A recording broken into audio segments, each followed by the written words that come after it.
I'm going to give my 30-second introduction, but we've been doing this for a while, so you know what I'm going to say. I'm Bex. I'm the North American faculty in residence for the Fuchsburg Jerusalem Center. But this is not, in fact, the Fuchsburg Jerusalem Center. This is the Jewish Collaborative of Orange County, the Advanced Learning Institute of the Jewish Collaborative of Orange County. Lots of names, all wonderful places. Come learn with me. Come read the stuff I write. Come learn with the Jewish Collaborative. But for now, we're going to be learning the last bit of an incredibly long Midrash on the Book of Lamentations. Some of you have been learning it with me for the past couple of weeks. Some of you, it's the first time you're showing up.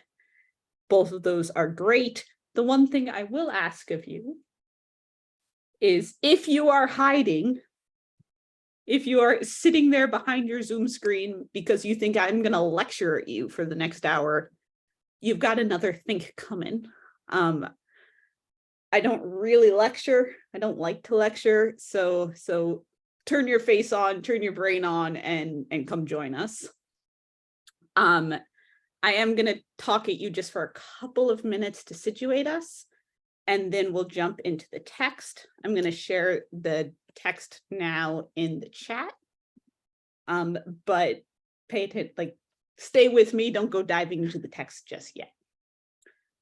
So we're reading the Midrash on Lamentations in anticipation of Tisha B'Av, which begins Wednesday night. And I went back and forth about whether to touch at all on the idea of sinat chinam, like baseless hatred between the Jewish people, among the Jewish people, and the fact that that seems pretty relevant to today. And I decided that that was all I was going to say about it. But if that means something to you, considering what's going on right now in the world, it really helps me to contextualize what we're doing by reading this Midrash, by thinking about what it means to sit down with somebody else and cry with them, what it means to be able to identify with somebody else, what it means to see other people's suffering as your own suffering, which is the game we'll be playing today. So, as I said, we are in Petichta 24 of Eicha Raba, a section of Midrash from the Midrash on Lamentations. And the bits that some people in this class have read together in the past couple of sections, we saw first God wanting to cry and not quite knowing how to do it. Then last week, we saw the patriarchs showed up, Abraham, Isaac, and Jacob, and they all were trying to convince God to have mercy, trying to convince God to cry by saying, look at how I've suffered, or look what I've done for you, therefore, forgive the Chicago quote, but when you're good to mama, mama's good to you. I've suffered for you, come suffer for me. I've sacrificed for you, sacrifice for me. I've done what for you, do what for me. And God doesn't respond really to them. To Abraham, God had said, oh, what? You've done something for me? No, I'm gonna talk about how horrible the Jewish people have been to me. And to the other two patriarchs, God does not respond at all. And that really, that stings. These are patriarchs. These are representatives. These are people who, in the Torah, God talks to them. God has a real relationship with them. And the way we're imagining history in the Midrash is that these patriarchs are our representatives. These patriarchs are speaking for us. These patriarchs are using the fact that they are able to address God in order to advance our cause, and God ignores them. So it's not just that God's ignoring my prayer, it's that God's ignoring even Abraham, Jacob, and Isaac's prayers. How are you supposed to get through to this guy? I had the, I had the sneaky connection to get through to God, and God wouldn't even listen to my sneaky connection. And then this week, at the end of this incredibly long petichta, incredibly long bit of Midrash, God is finally going to respond. And it's not to the patriarchs, it's not to Moses, it's not to Jeremiah. Rather, it's to Rachel. And I absolutely, absolutely love this part. Absolutely love that this is the ending of this incredibly long Midrash and that God chooses to respond to Rachel. So the big question we'll be asking today is, what is it about Rachel? What is it about what Rachel says that gets God to respond, that allows God to empathize, not just with Rachel, but with us, with the Jewish people, that allows God to sit down with Rachel in her mourning and comfort her? She's different from the patriarch. She's different from Moses. And there's something about her situation and about her words that is going to call God to compassion. From that question, the bigger question is, what allows God to cry? What moves God to pity? And we're not going to address this directly, but I want this in the back of your heads. What does that for you? Like, what causes you to sit with someone, to understand someone else's perspective? What causes you to sit down and mourn with someone else? And how, when you need that from someone else, what story do you present? What face of yours do you present? How do you ask for help? Tov. Okay. You ready to dive into some text? Let's do it. I'm going to share the source sheet once more for the people who've come in late. I will not be screen sharing it with you. So if you want to see it, you got to click on that link. I like to see your faces too much to stare at the text.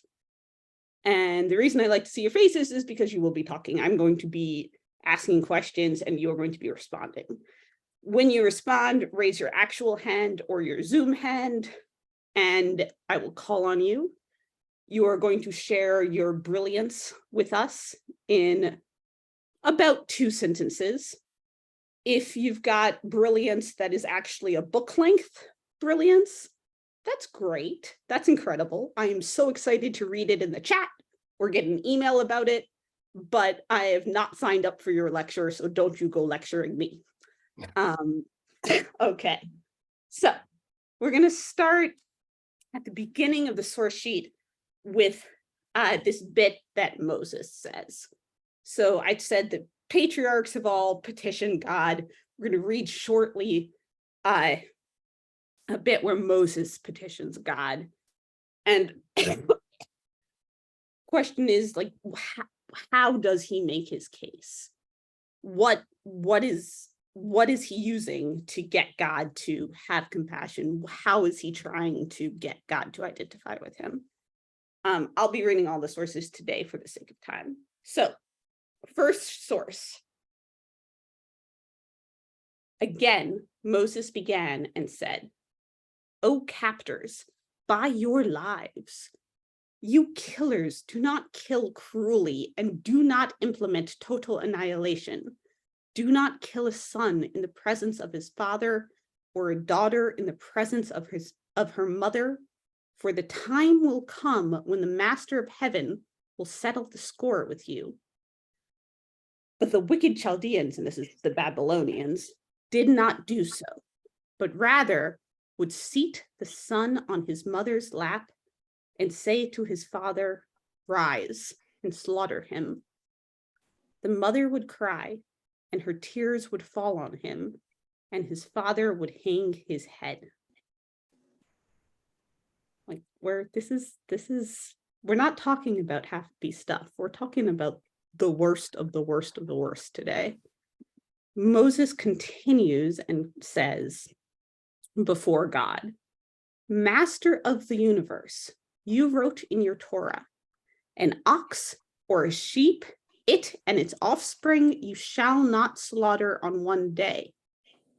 But have they, the Babylonians, not killed many, many children and their mothers? And yet we're silent. Okay. Y'all, it's just so good. I just want to sit here and appreciate it. It's also horrible. So what is Moses's argument here? How is he trying to convince God? What is he complaining about? What's important here? What themes do you see? What do you notice in this text? Ellen, start us out. He starts off with the story about the baby bird in the nest.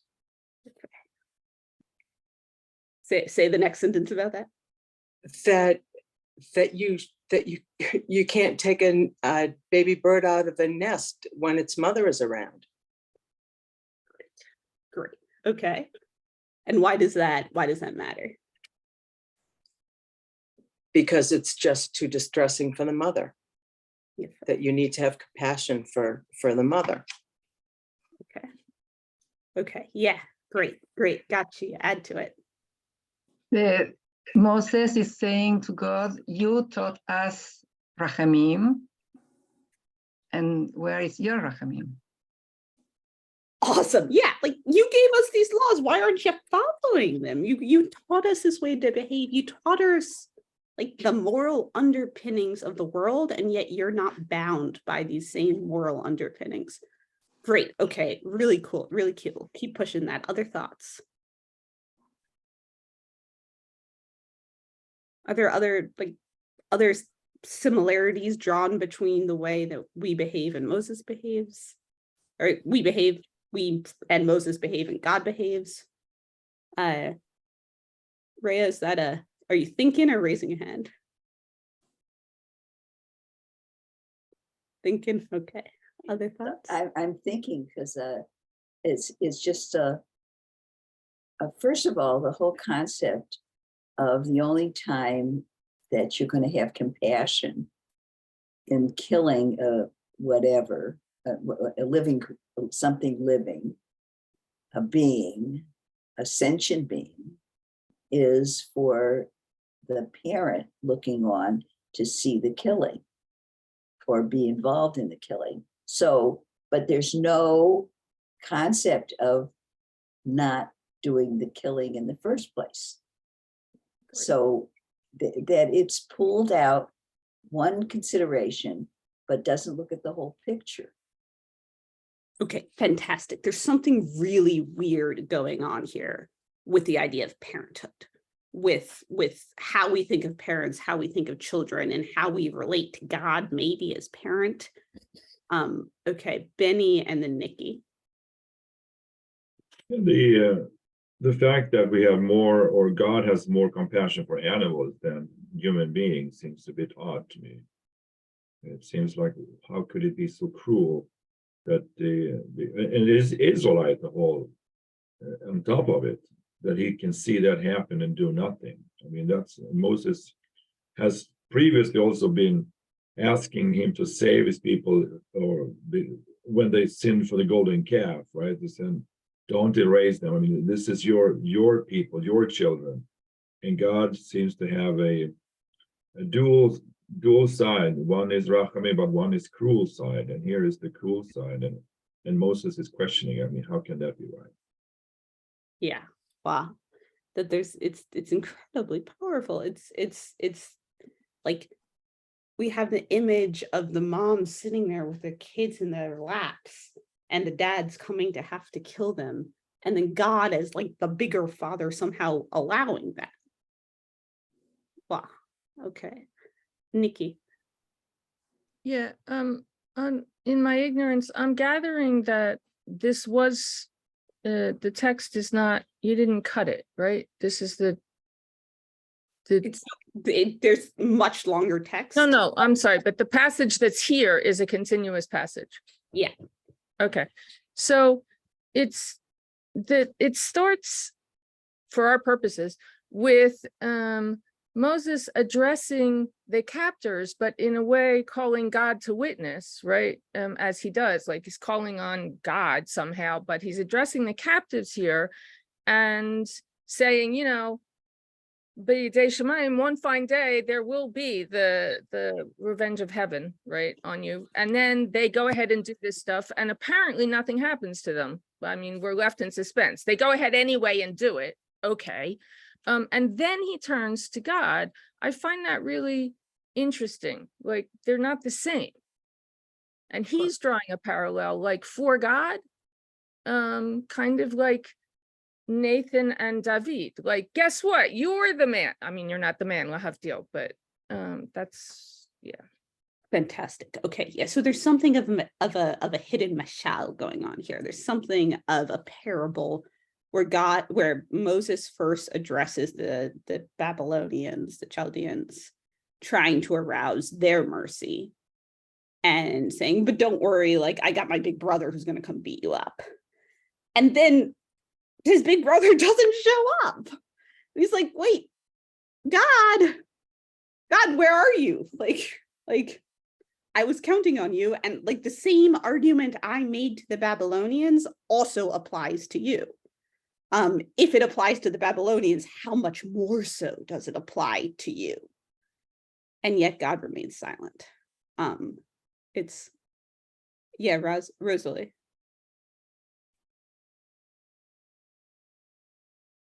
Oh, unmute. I don't know, as soon as you just said that sentence, Bex, I thought about God. I mean, I know this is Midrash, but I always think of when we learn that God does tzimtzum, he pulls back. So is that why God is not doing anything? It's up to the people. All right. Great question. Great question. That there's like, and it's this like fundamental question of Midrash is like, where did God go? Where is God in the world? And there's like not one Midrashic answer that gets put forth. There's many Midrashic answers that get put forth. In this particular Midrash, we'll see that we're imagining like the correct response of God is to respond. The correct response of God is not to leave room for us to respond. That we are at the point where we are so broken, where we are the ones sitting on the ground with our dead kids, Hasba Halila, in our laps. Like we don't need to stand up and pull ourselves up by the bootstraps. We need divine intervention. And we are like shouting out to God to intervene. And in this Midrash, in this way of imagining the world, God will intervene eventually. Like the answer is God, is divine intervention. Great question. Rhea. This is a practical one. I thought the Babylonians, the Chaldeans, they had exiled the Israelites, the Jews, the Hebrews, and sent them off to which a lot of what do you call it, leader or groups did stuff like that then. I didn't know. Is this actually what happened, or is this taken from something else? Great question. When you read the Book of Lamentations, which is a book within the Hebrew Bible, you read descriptions of absolutely horrific slaughter that the Babylonians came and destroyed the Israelites or the Judeans before the exile. Those who were left over got exiled. The history is 597 BCE. We had the first group of people exiled. 9 years later, Jerusalem was besieged by the Babylonians. Tons of people starved to death. It was horrible. Eventually, the Babylonians broke the walls, destroyed. And that's when you have these horrible death images, and you have most people sent into exile and some people remain behind. If you are interested in reading this really horrible, terrible, beautiful, gut-wrenching book with me of Lamentations, come learn with me on Thursday when I'm teaching it, but tough. Okay. So we're gonna, I guess, no, one more question with quick fire responses, and then we're gonna move on to Rachel. Why doesn't God respond here? And yet you are silent. Yet he is silent. God, hello, like respond. This is Moses talking to you. Like Benny said, like Moses and God go way back. They have a dialogue. Moses is the guy that God likes, the guy that God responds to. Why does God not respond here? Rosalie's theory is Simsum, which is interesting. But what else? What is it? Something about what Moses is saying? Is there something that's preventing God from responding? Why is this not effective? Gashi. I think that up to this point, there is no change in the behavior of the people. The patriarchs say, you owe me something because I did something for you, but not for my fellow. Okay, so the patriarchs had said, I suffered, you owe me. But there's been no change on the behalf of the people for whom they're petitioning. And Moses falls in those same lines. He's like, look, they're suffering. Like, and maybe we can that he then goes and it's like, and like it's against your own Torah law, but still that's not enough. Okay, Bob, was that? Yeah, it feels to me like compassion is a commodity here. And we're terribly disappointed that God hasn't given us in abundance, like a good harvest. But at the same time, we don't seem to be exhibiting compassion ourselves. And I wonder if this is an introduction to confronting our behavior. Incredible. Okay, Bob, tell me about this, how we're lacking compassion. For whom are we lacking compassion? Probably our fellows. Probably because we don't accustom ourselves to having that be a priority in the way that we're brought together as a people. We don't seem, in the record anyway, we don't seem to be naturally compassionate or actively compassionate to care for our large family.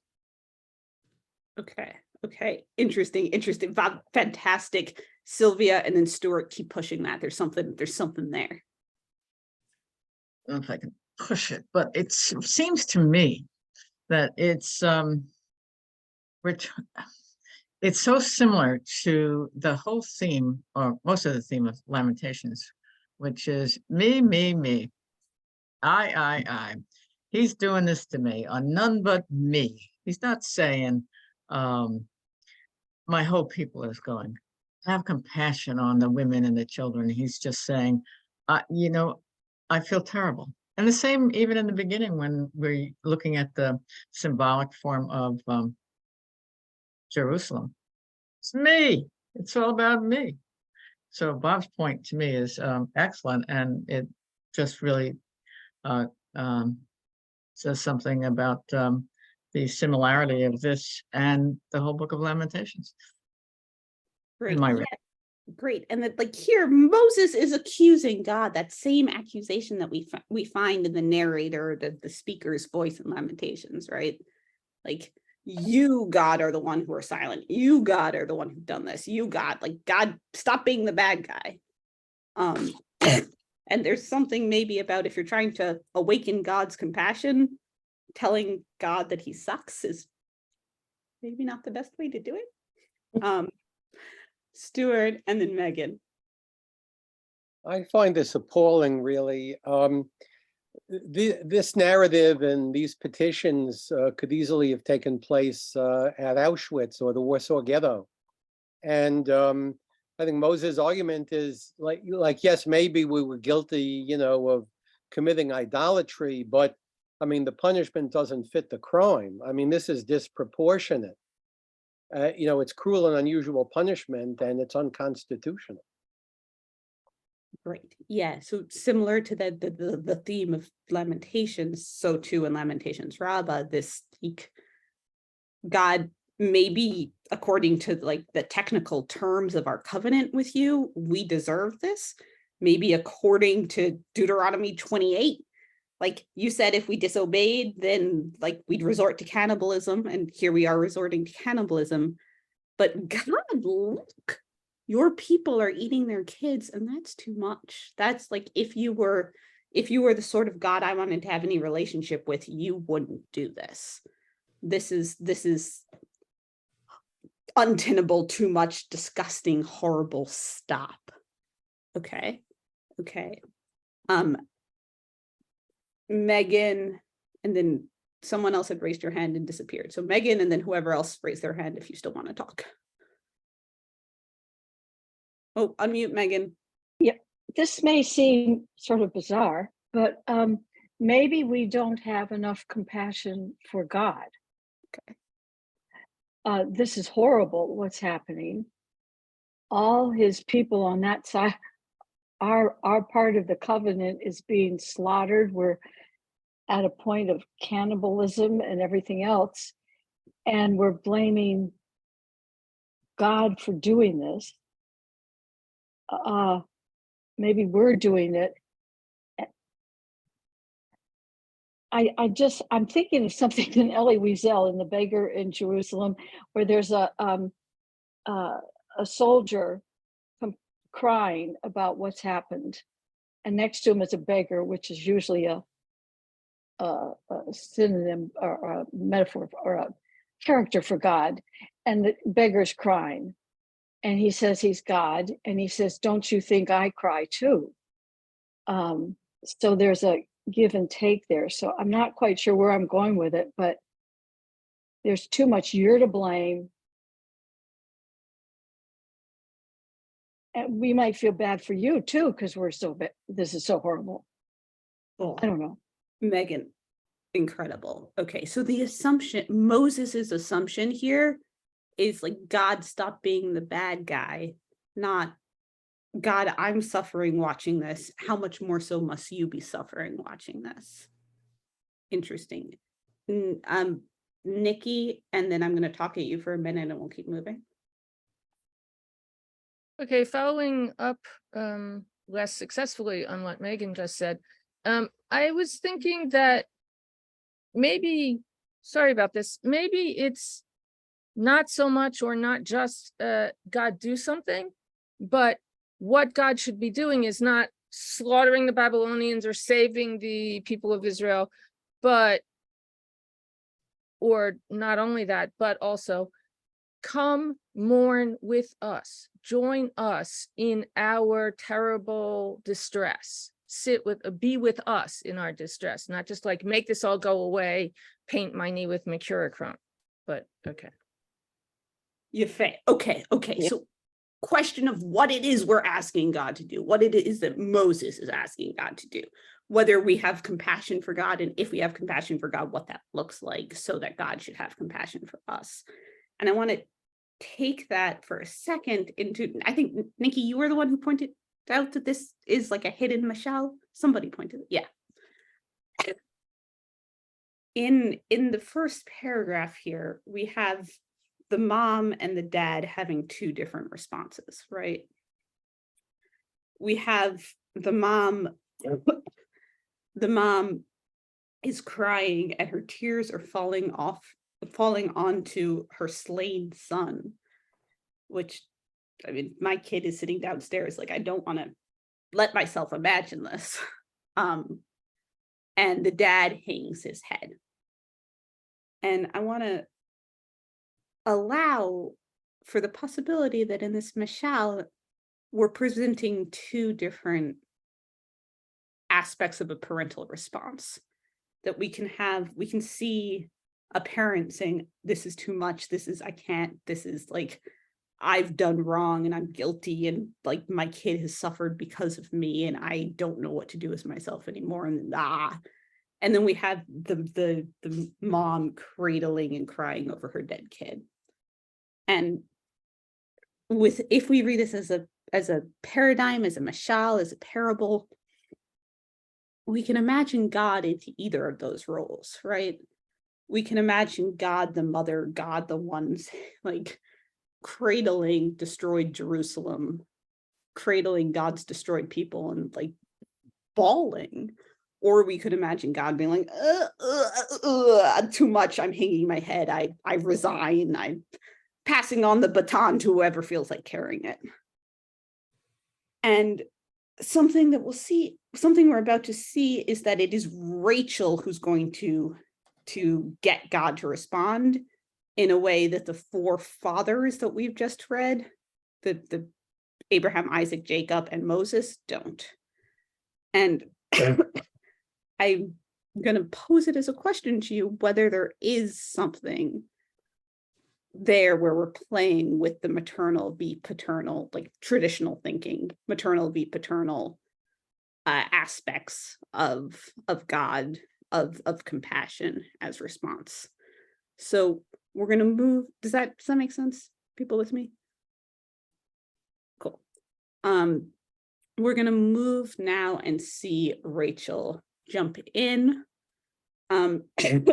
Quickly before we do that, I'm going to take you through two things about Rachel that you should know before we see her jump in.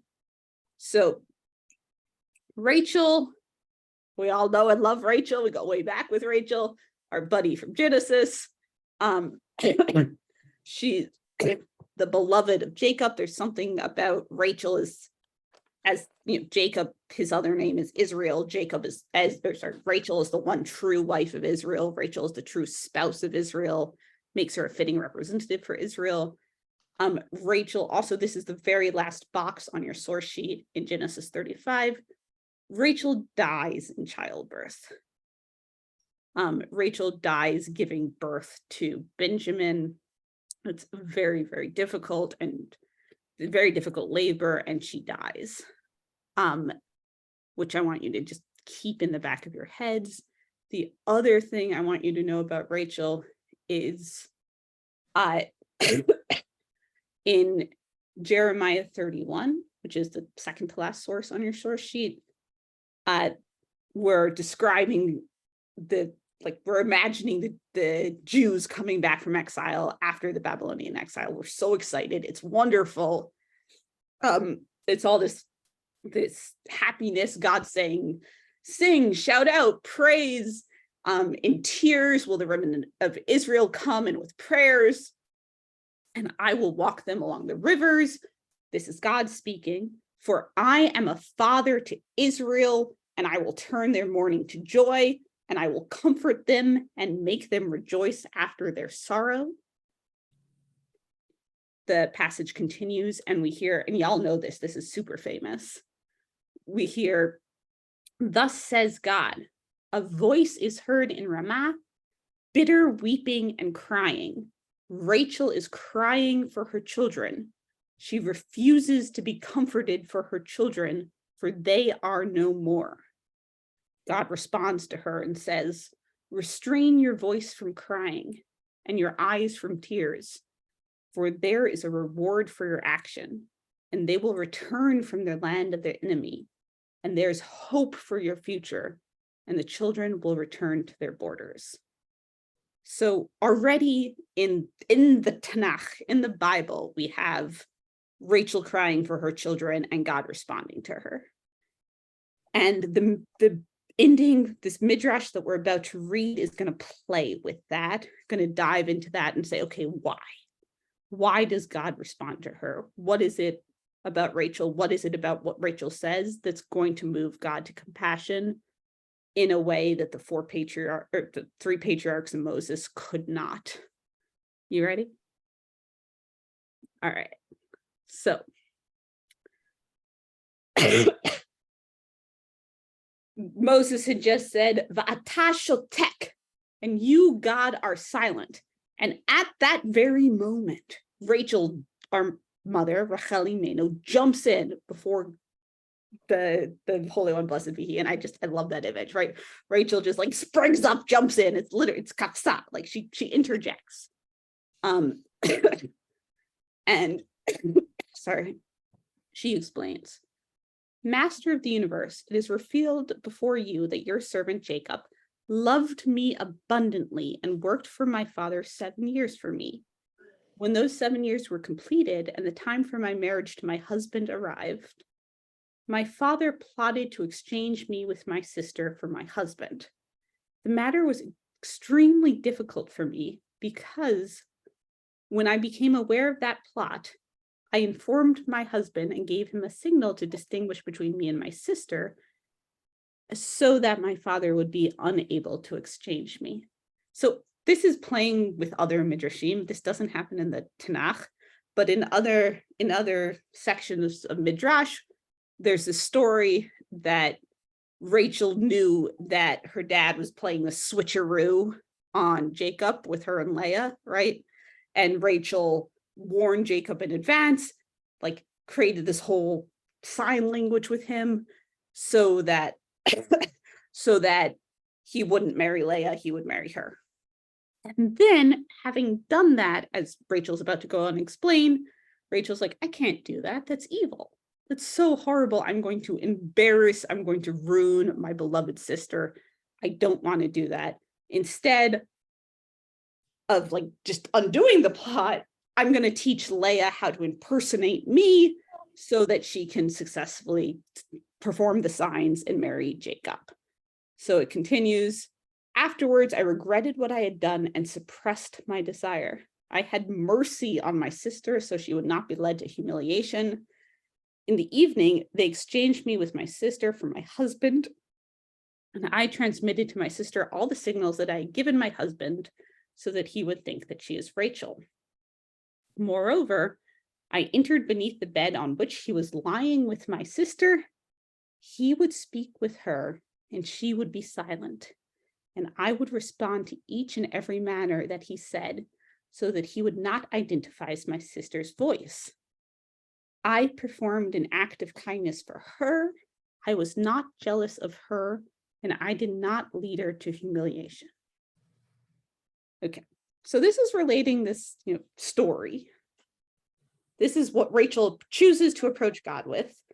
A bunch of you had said the problem with Moses and all these other people is the me. Here, Rachel is telling her story. Rachel is telling this moment where she has chosen her sister over her, has sacrificed herself for her sister. We see the word mercy get used. And we see this interplay between silence and speaking. When is it appropriate to be silent and when is it appropriate to speak? The Midrash then continues saying in Rachel's voice, if I, who am flesh and blood, was not jealous of my rival, and I did not lead her to humiliation and shame, you, God, who are a living and eternal merciful king, why were you jealous of idol worship that has no substance? And you exiled my descendants, and they were killed by sword, and the enemies did to them as they pleased. Okay. This is complicated. This is bizarre. This is gonna get God to respond. What is it here? What is Rachel saying? What is her argument? This is once again a mashal, a parable. We have Rachel presenting her story and then saying, and how much more so is it the case for you, God? How do the elements line up? Who is, in Rachel's story, we have Rachel, Jacob, the sister, Leah, and Rachel's dad. Who are those characters in the story with God and Israel and the idols and the Israelites? How do you make sense of this? What's going on here? Rosalie's like, I don't make sense of it. Can you hear me? Yeah, I didn't turn it off. I think of God like as a doofus with this. How could you not see what's going on? Why does Rachel have to explain herself? I don't get it, and I have no respect. I mean, I realize it's a midrash, etc., but Fantastic. Okay, and that's fair, right? So the thing about midrash as different from Bible is the writers aren't having us imagine it as true, as something that's happened. They're imagining it as something that's useful. And the question then is, why are they imagining God as a doofus? Why is it useful to imagine God as a doofus who needs things spelled out for him? Yifei, okay. Rhea and then Nikki. So this reminds me of Jonah and the gourd plant or tree. And God gives the same argument that Rachel is giving, that why should you cry over this disappearance? Look what I have done, that I created and I did this and I did that. And Rachel is doing the same type of argument. Why are you acting as you do? Look what I did in showing compassion and understanding. So it's I don't know if it's meant to be, but it's a link to God's argument and turning it around. Fantastic, fantastic. Okay, so if Moses is throwing biblical law back at God, Rachel's throwing like biblical parable almost back at God. Cool. Okay. Nikki and then Sylvia. Yeah, so I guess in the same vein, it turns out, it seems to me that what Rachel is doing here, if traditionally God can be said to have two aspects balancing din and rachamim, judgment or rigor and mercy or whatever, compassion, I don't know about that. Moses's argument is one of judgment. Look, this is the contract, this is the deal, where are you in the deal, what's going on, we're suffering, but it's based on what's fair or right. And Rachel is calling out God's mercy, reminding God of mercy and calling forth that aspect. And I think that in Moses's speech with the family scene, when you suggest that God is any of these figures, all three of these figures, the father, son, and mother, or at least father and mother, it's like the two aspects of God, so that God's like paralyzed. God's not able to they're just like stuck in a sense. Whereas here, Rachel calls out the mercy. Fantastic. Okay, so yeah, Moses has the din and the rachamim, has the father killer and the mother crier. And here Rachel says, no, like, be the crier. I'm crying. I've cried. Come cry with me. I'm crying with you. Yifei. Okay. Nikki, who is Sylvia? Yeah. Thank you. It's so fascinating to me because when I think of Midrashim, who wrote it? A bunch of old guys, old rabbis, very old rabbis who were sitting around reading Torah all day. But it's fascinating to me that they were able to, in this particular Midrash, show God as just, a patriarchal old guy, whatever. And that they brought in the woman's perspective. And I think that it says more about not necessarily who God was, but who we are and what we listen to. And maybe in this thing, they are saying, really, let's look at the realistic thing. Let's look at the woman's point of view, because that's what we need here. That's what we need. We need the mercy. We need that crying, and showing us what's really important. Amazing, amazing. That right now, like sitting here as we're writing this midrash, like I've talked about this a little bit in the past weeks if you were there, like we've lost everything, and it's not just a one-time event. We are now stuck in the cycle of continual loss, little bit of redemption, and then worse loss. And like things are just getting worse and worse and worse, and it's horrible. And the way that we're writing midrash, the way we're choosing to imagine God, the way we're choosing to imagine ourselves is like a God in need of comfort and a people in need of comfort, and that it's some sort of like maternal comfort. It's not, it's the rachamim. It's the, y'all know the root of rachamim, right? Rechem, it's this womb comfort.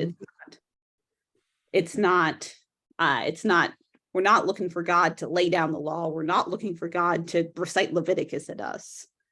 We're looking for someone to sit and mourn with us, someone to sit and hold our hand and wipe our tears as we turn around and wipe God's tears. Cool. Awesome, Sylvia. Stuart. I feel that there's some kind of gender role reversal going on here. In the Tanakh, usually Israel is portrayed as the bride, the wayward bride, the unfaithful bride, and God, is the groom who's cuckolded, by Israel's idolatry. I think, to date, God's been, feeling the man's pain of getting cuckolded, but I think Rachel brings him to feel the woman's pain, of a tragic loss, of her children, which is a much deeper and darker, pain. So I think in a way, God is suffering a woman's pain now. He's seeing it through Rachel's eyes. Fantastic, fantastic. Yeah, and that's coming back to the Book of Lamentations itself, right? That one way to read the Book of Lamentations is as a dialogue between Jerusalem, personified Jerusalem, Jerusalem Bat Zion, Jerusalem the woman, crying out, and this anonymous speaker, perhaps Jeremiah, learning how to identify with her, such that both of them can then cry out to God. And in the Book of Lamentations, God doesn't respond. Here in the Midrash on Lamentations, we have God finally responding, not by being the cuckolded husband, not by being the angry guy he's presented as through much of the Tanakh, but rather by embracing the idea of Jerusalem, becoming like Jerusalem, embracing a feminine side. Okay, we've gotten way into this gender thing, which is fantastic, which is, I love.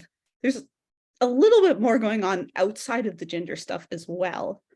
I want to bring us back to the particular example that Rachel uses, this long story she tells about, like, I did this for my sister, even though I didn't want to, even though it wasn't good for me, sort of. And yet, like, you can't do this, God. You can't do this for that. Like, you can't see that, like, you're capable of making some sort of sacrifice. Why this story? Rachel has so many stories she could have told. Why this story? What is it about this story? Marcia? It seems to me that the thing that she uses on God is humiliation. That for you to leave us humiliated in front of all the world and not have compassion on us and not join us in that sorrow and in that humiliation, that is the worst. It's the one thing that Moshe could have said, Abraham could have said, but none of them make that argument. But Rachel says, here we are, I would not humiliate my sister, even though my father did this thing to me. How can you humiliate your children? Okay. Yeah, keep pushing it, Sylvia. I think that she chose this, they chose this story because what she's trying to show is that what she's done is are acts of Gemilut Chesed, that, you know, she is a compassionate person to her sister. And so that is something you might want to think about God. She's compassionate, and she's telling how she suffered because she really loved Jacob. She wanted that. She didn't want Leah to have Jacob. She really sacrificed and wanted what she gave up as an act of kindness to her sister. Okay, so we've got humiliation, we've got sacrifice, and we've got compassion. What else? Megan.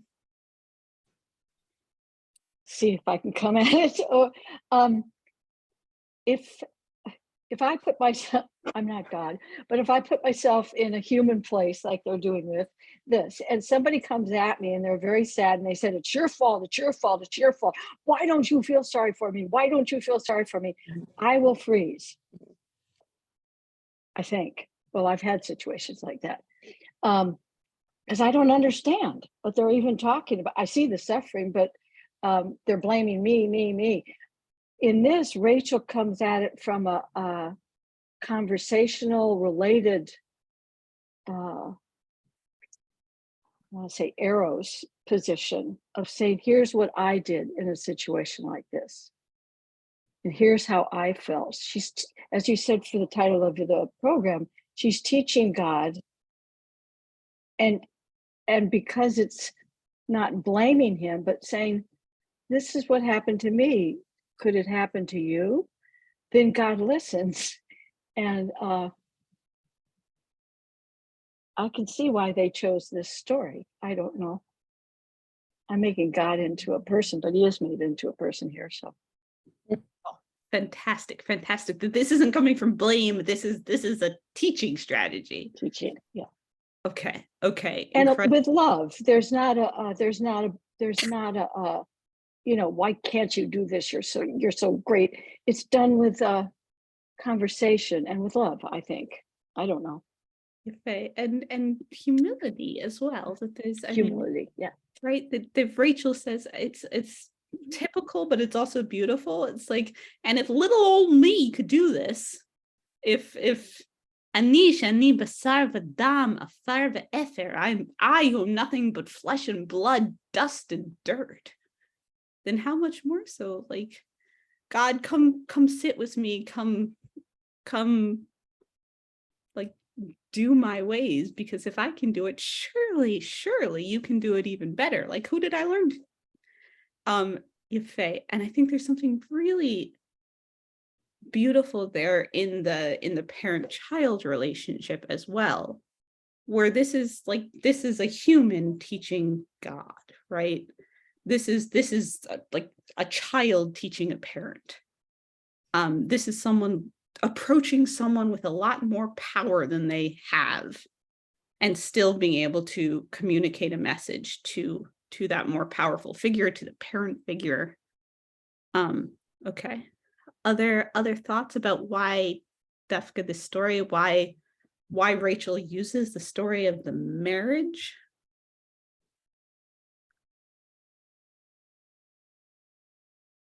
Yeah, Gashi. It's the same because the image of the marriage between God and the people is always present in prophetic view. And so it's the same relation. Fantastic. Yeah.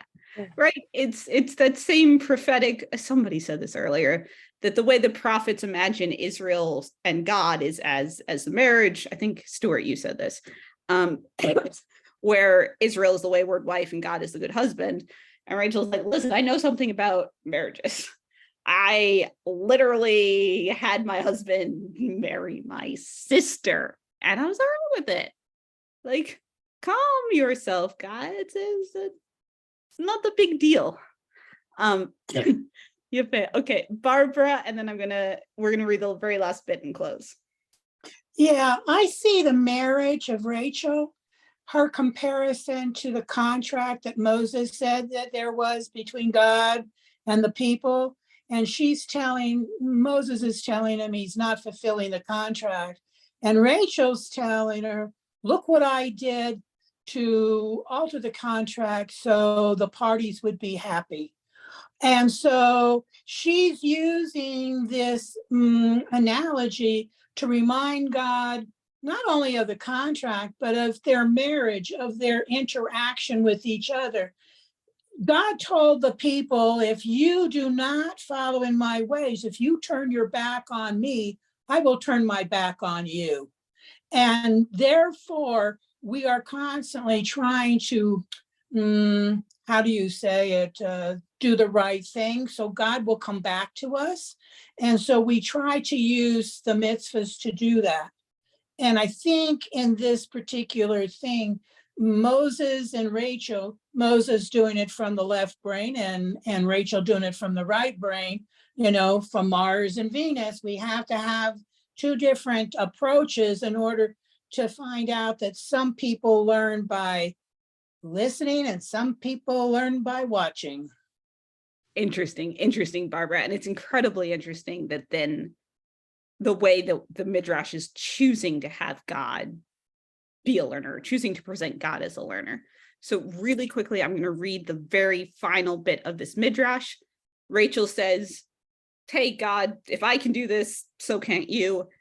Miyad, immediately, the Rachamim, the mercy of the Holy One, blessed be he, was aroused, and he said, for you, bishvilech, Rachel, I will restore Israel to its place. And the proof text we're using is, that is what is written. So said God, a voice is heard in Ramah, wailing, bitter weeping. Rachel is weeping for her children. She refuses to be consoled for her children as they are no longer, which is that bit we read before from Jeremiah. The proof text is saying, okay, what does that mean? That means the story I just told. And what is the response? The response is, God said, don't weep anymore, don't cry anymore. There's a reward, there's hope for your future, and your children will return to their borders. Okay, so y'all spend time with this, sit with this. It is incredible. It is so complicated. I want to leave you thinking about what causes someone to sit down and mourn. How do you get someone to sit down and mourn? How do you arouse compassion? And what arouses compassion in you? We are starting Wednesday night. We are experiencing Tisha B'Av. We are mourning for tragedies that have happened thousands of years ago and up to this very day. And I want to invite you to arouse that compassion in you and figure out how to arouse that compassion in others. All right. After Tisha B'Av, we have one more class where we are looking at a different petichta, a different small section of Midrash that will take us from Tisha B'Av, where we're looking at the connection between Tisha B'Av and Rosh Hashanah. It's incredibly cool.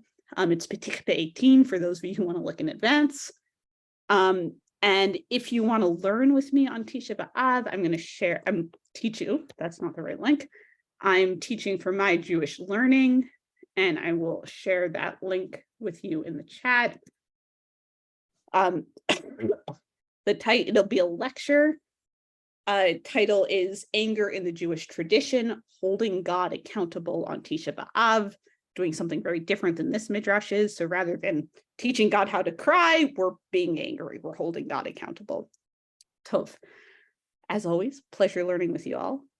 And I will either see you on Tisha B'Av or I will see you next week. And just 1 second before you go. Thank you all for coming, and sorry that Rabbi Marcia couldn't be here, but please come back next week. And also note that in August, Hazan Marcia Lane will be teaching for us, and she's an incredible teacher as well. So please come back for that. I'm going to put the link to the Jewish Collaborative in the chat, maybe if I can. And so you can register for anything you want. And if you want, we don't let money get in your way of coming to class, but we always accept donations. None of it's free for us. So if you can, that would be great. Otherwise, just come back. Thank you. And may you all have a meaningful fast. Thank you very much, whoever's fasting. Thank you. Thank Bex. you, Bex. Terrific. Bex.